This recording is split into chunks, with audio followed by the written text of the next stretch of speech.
En communication, la frustration est un sentiment présent chez la plupart des communicateurs, un sentiment qui affecte négativement la confiance en soi.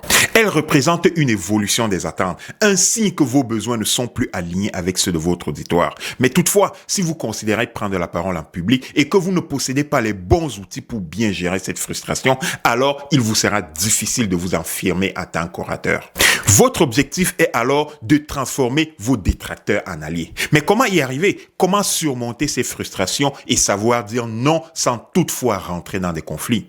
C'est le thème de cette vidéo. Comment surmonter la frustration et savoir dire non avec sagesse? Comment transformer vos détracteurs en alliés? Mais avant de répondre à cette question, faisons d'abord un premier tour en arrière. En tant que leader, vous êtes appelé à prendre la parole et à prendre des décisions dans des moments difficiles. Vous êtes aussi certainement appelé à dire non à certaines demandes, à certaines propositions qui ne s'alignent pas avec vos valeurs ni avec vos objectifs. Votre crédibilité dépendra de la manière avec laquelle vous allez maintenir l'engagement et la motivation de vos interlocuteurs, même après leur avoir dit non. En prenant position et en disant non, vous allez certainement avoir des détracteurs, c'est inévitable. Cette démarche consiste à vous fournir des outils nécessaires pour prendre des décisions difficiles et avec confiance, tout en maintenant des relations professionnelles sans nécessité de rentrer en conflit avec vos interlocuteurs.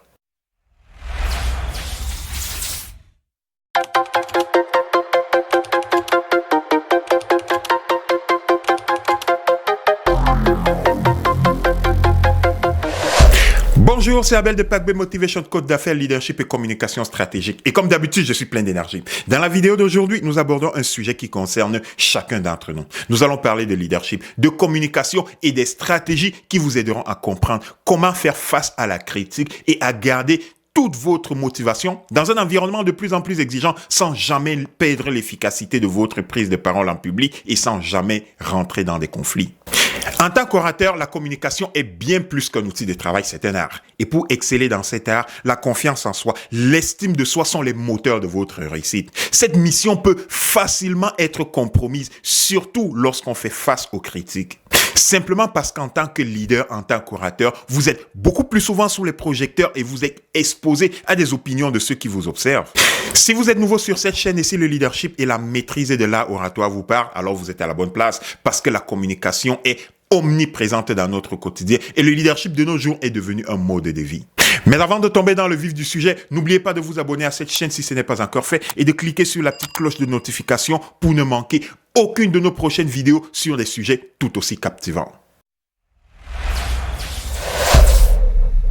Dans nos interactions personnelles et même professionnelles, nous sommes souvent confrontés à des situations où nous devons faire des choix et prendre des décisions difficiles. Dans certains cas, nous sommes appelés à faire face à de l'opposition face à nos idées. Mais il existe des stratégies efficaces pour gérer ces défis tout en préservant notre crédibilité ainsi que des relations professionnelles avec notre interlocuteur. La première stratégie consiste à comprendre l'importance de dire non. Avant d'explorer comment dire non de manière constructive, il est déjà essentiel de comprendre pourquoi il est si important de savoir le faire. Dire non avec sagesse est une capacité qui nous permet de maintenir nos priorités et de fixer des limites saines. Et surtout de rester fidèles avec nos valeurs en tant que leader et en tant que communicateur. Pour mieux comprendre cette situation, il y a une anecdote dont je me souviens encore parfaitement. Lors de ma première expérience en tant que manager, je me sentais insécure. Je me sentais en manque d'expérience dans le rôle que je venais d'avoir.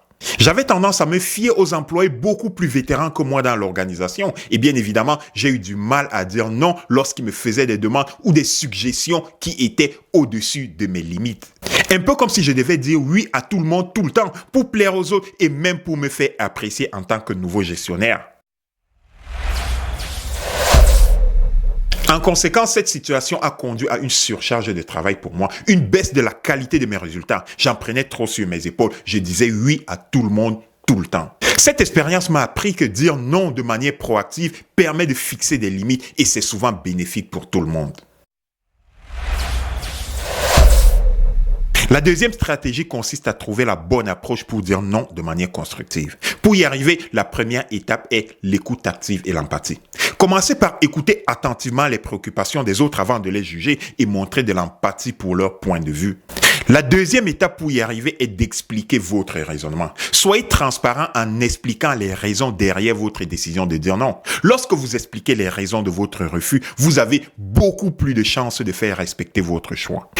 Expliquez clairement votre choix, les motivations et les contraintes que vous avez à ce moment-là. Ça va permettre de comprendre les changements de priorité que vous pourrez proposer et des limites personnelles que vous avez. C'est une question de transparence et de crédibilité.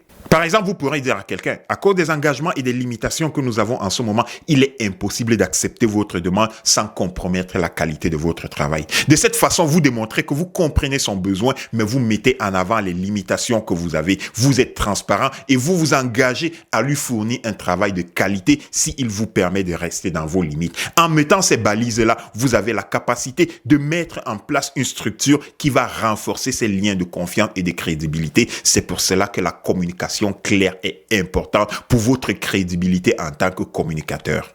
La troisième étape est de proposer des alternatives et des compromis. Ne vous contentez pas simplement de dire non et de rester sur votre position. Si possible, proposez des solutions de rechange ou faites des compromis qui répondent aux besoins de toutes les parties, pas seulement des vôtres, mais aussi de votre interlocuteur. De cette façon, vous ferez preuve d'ouverture.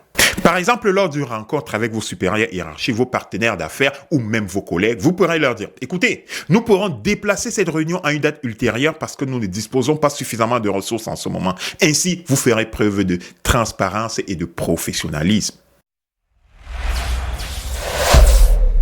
Enfin, la troisième stratégie consiste à transformer vos détracteurs en alliés.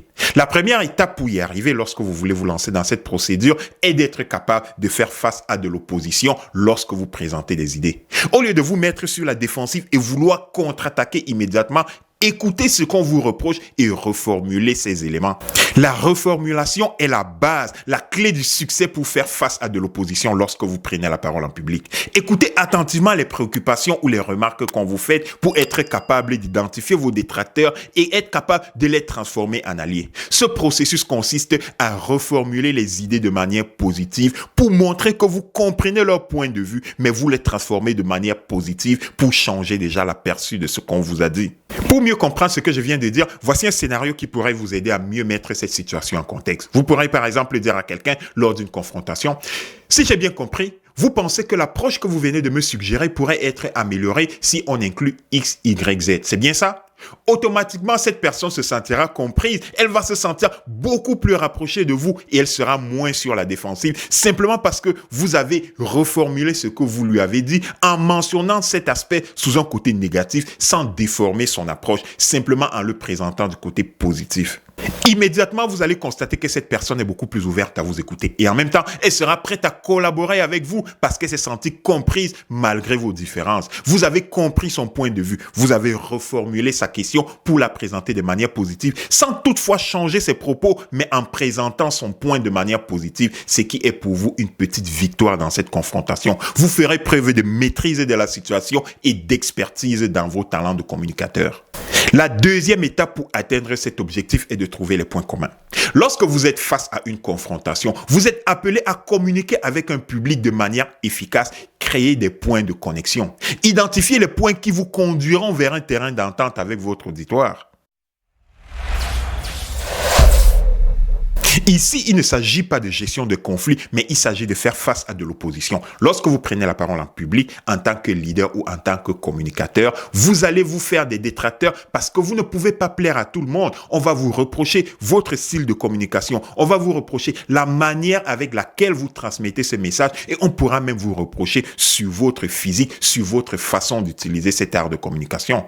Par exemple, vous pourrez dire à quelqu'un, n'oubliez pas que nous travaillons ensemble pour finaliser cet objectif à telle date. Et je pense qu'il nous sera beaucoup plus bénéfique de trouver ensemble un moyen d'entente pour atteindre cet objectif. Et je pourrais même profiter de votre expertise.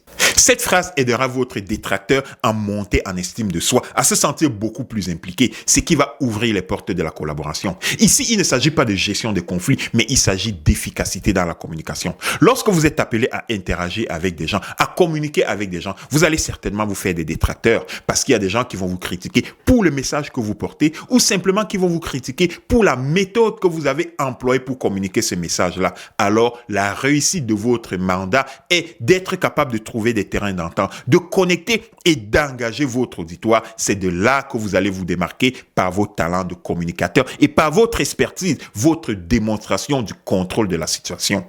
La troisième étape consiste à proposer des solutions collaboratives. Ne vous contentez pas de juger ou de jouer les pacificateurs, les bons samaritains.